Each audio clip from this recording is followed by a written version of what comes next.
نحمده ونصلي على رسوله الكريم أما بعد فأعوذ بالله من الشيطان الرجيم بسم الله الرحمن الرحیم۔ میرے واجب الاحترام معزز سامعین گرامی، آج کا ہمارا درس حدیث انسانی فطرت سے متعلق 10 وہ ضروری باتیں جن کے بارے میں رسول اکرم صلی اللہ علیہ وسلم نے فرمایا 10 چیزیں ایسی ہیں جو امور فطرت میں سے ہیں۔ مونچھوں کا تراشوانا، داڑھی کا چھوڑنا، مسواک کرنا، ناک میں پانی بھر کر اس کی صفائی کرنا، ناخن تراشنا، انگلیوں کے جوڑوں کو جن میں اکثر میل کچیل رہ جاتا ہے اہتمام سے دھونا، بغل کے بال کاٹنا، منہ زیر ناف کی صفائی کرنا اور پانی سے استنجا کرنا۔ اس حدیث میں 10 چیزوں کو من الفطرہ یعنی امور فطرت میں سے کہا گیا ہے۔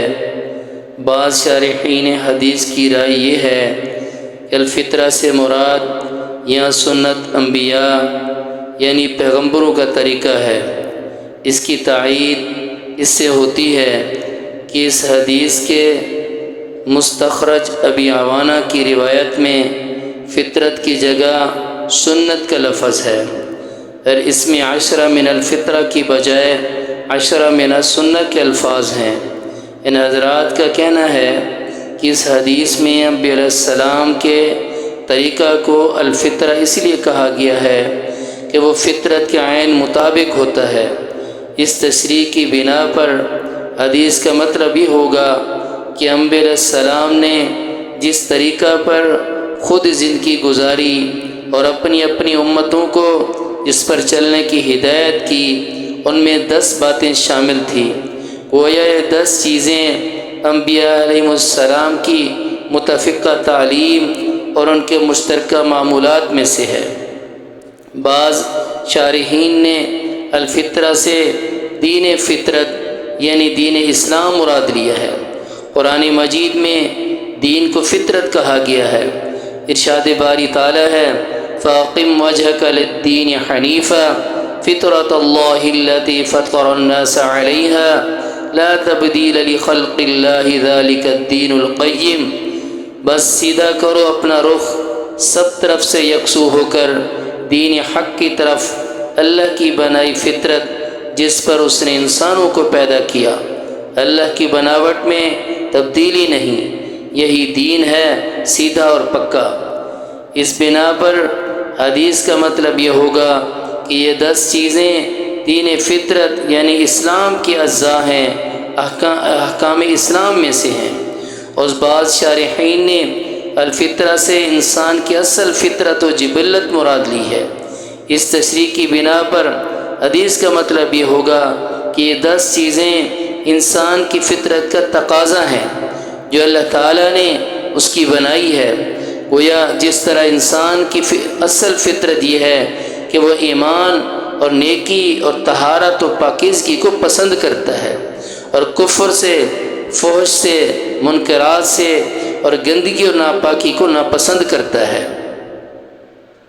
تو انبیاء علیہ السلام نے جو دین اور زندگی کا طریقہ لے کر آتے ہیں وہ دراصل انسانی فطرت کے تقاضوں کے عین مطابق ہوتا ہے۔ اس تفصیل سے خود بخود معلوم ہو جاتا ہے کہ حدیث کے لفظ فطرہ کا مطلب خواہ سنت انبیاء ہو، خواہ دین فطرت اسلام ہو، اور خواہ انسان کے اصل فطرت و جبلت ہو، حدیث کا مدعا تینوں صورتوں میں ایک ہی ہوگا، اور وہ یہ ہے کہ 10 چیزیں انبیاء علیہ السلام کے لائے ہوئے اس متفقہ طریقہ زندگی اور اس دین کی اجزاء و احکام میں سے ہیں جو دراصل انسان کی فطرت و جبلت کا تقاضا ہے۔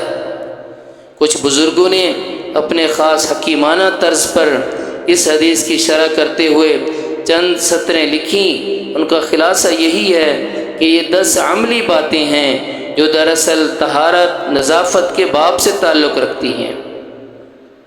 تو ان اعمال کی پابندی کرتے ہوئے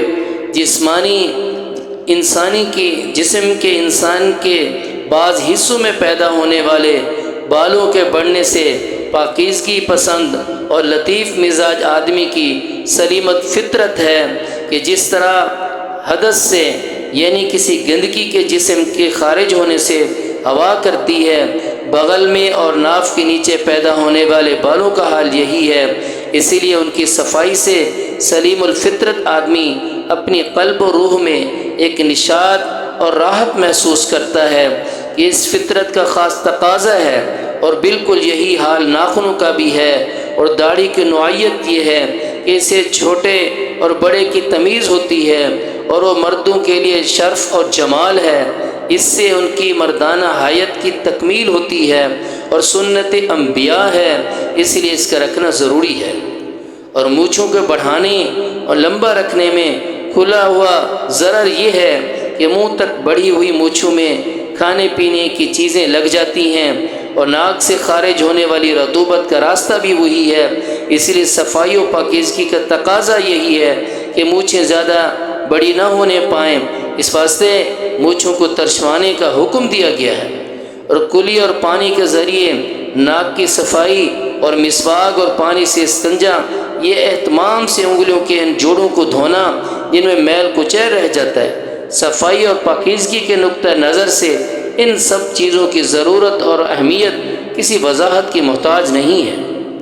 بعض اکابر علماء کرام نے فرمایا ہے کہ اس حدیث سے یہ اصول معلوم ہو گیا کہ جسم کی صفائی اور اپنی حیات اور صورت کی درستگی ایسی ہر چیز کا ازالہ اور اس سے اجتناب جس سے گھن ہے اور کراہت پیدا ہو احکام فطرت میں سے ہے اور طریق انبیاء علیہ السلام ہے۔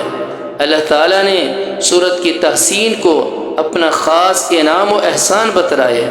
اللہ تبارک و تعالیٰ ہمیں بھی روحانی جسمانی پاکیزگی کے ساتھ ساتھ اعمال صالحہ کی توفیق نصیب فرمائے۔ وآخر دعوانا ان الحمد للہ رب العالمین۔